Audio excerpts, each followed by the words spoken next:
And so if feelings and emotions are the end product of past experiences, you remember your first kiss, you remember your wedding, you remember the birth of your children, you remember catching a fish off the coast of Manzanillo with your 3 best friends, because you caught the fish and it was a new experience and you felt great. And then you went to the casita and you cooked the mahi-mahi and you drank Sauvignon Blanc and the wind was blowing off the sea and the sun was setting and you made a long-term memory. But you also have memories that are connected to trauma and crisis, to disappointments. And those are the memories that people remember more than anything else. And so if you haven't overcome some emotion that keeps you anchored to the past, then you tell a story about the past. And people say, I am this way because of this experience that happened to me 15 years ago. I am this way because of some event that happened 30 years ago. And from a biological perspective, it means I haven't been able to change in the last 15 or 30 years. And Scientific American, a prestigious magazine, says that 50% of what you talk about in your past isn't even the truth. You make it up because you don't have the same brain that you did 15 years ago or 30 years ago. So then your brain and body are typically in the past because thoughts are the language of the brain and feelings are the language of the body. And how you think and how you feel creates your state of being. So if you think insecure thoughts, in a matter of seconds, you are going to feel insecure. The moment you feel insecure, your brain is monitoring how you're feeling and you think more insecure thoughts, which then makes you feel more insecure.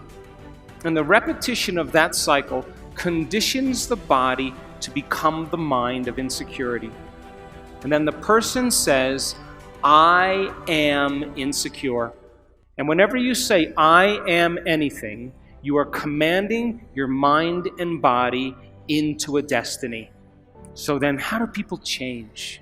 They wait for crisis, trauma, disease, diagnosis, loss.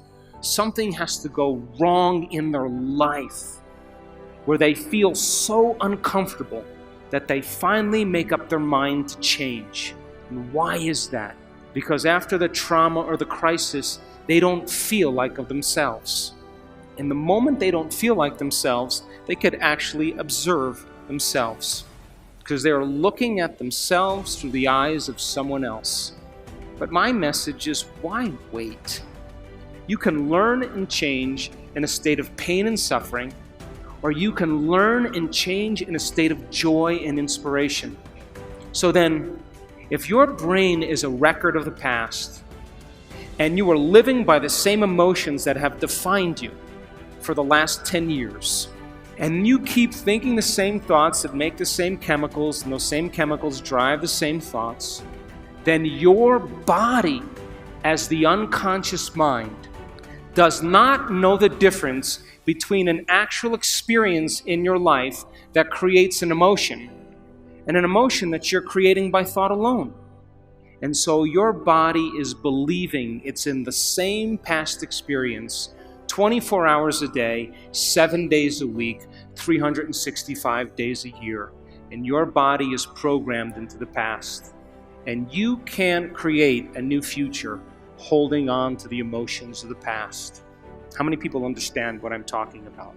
So then, when you react to someone or something in your life, you have a choice.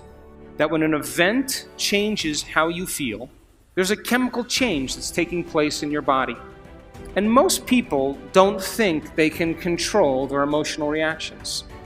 And so then when you react to some coworker or some relative or somebody in traffic, the moment you react emotionally, you are altered chemically. And if you don't know how to control your emotional reaction after that event, and you allow those emotions to linger for hours or days. You know what that's called? That's called a mood. Hey, Juanito, what's wrong with you? Oh, I'm in a mood. Really? Why are you in a mood? Well, this thing happened to me 4 days ago, and I'm having one long emotional reaction. And if you keep that same refractory period going on for weeks or months, that's called a temperament. Hey, why is she so angry? I don't know. Why are you so angry? Why are you so bitter? Why are you so enchilada?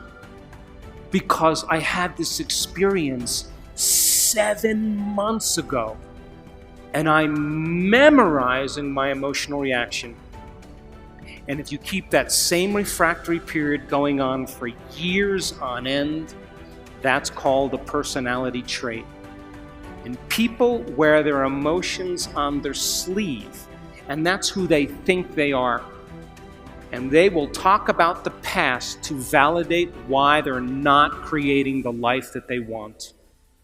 So then if you wake up in the morning, Mexico City, and you are not being defined by a vision that's bigger than you, and it doesn't get you out of bed and inspire you into possibility, and you get up living from the old hardware of the past and the old emotions stored in your body, do you know what's going to happen to you? You're going to wake up and you're going to open your eyes and you're going to see the same people and go to the same places and do the exact same thing at the exact same time. And the moment you open your eyes, all of a sudden now, it's your external environment that's controlling how you think and feel. Because you have a neurological network in your brain for every person you know, every place that you go, everything that you own, everything that you do. And the moment you open your eyes and you see the same people and go to the same places and do the exact same thing at the exact same time, it's your external environment that's turning on different circuits in your brain, causing you to think equal to everything that you know. And you told me you believe that your thoughts have something to do with your destiny. And as long as you're thinking equal to your environment, you keep creating the same life. To change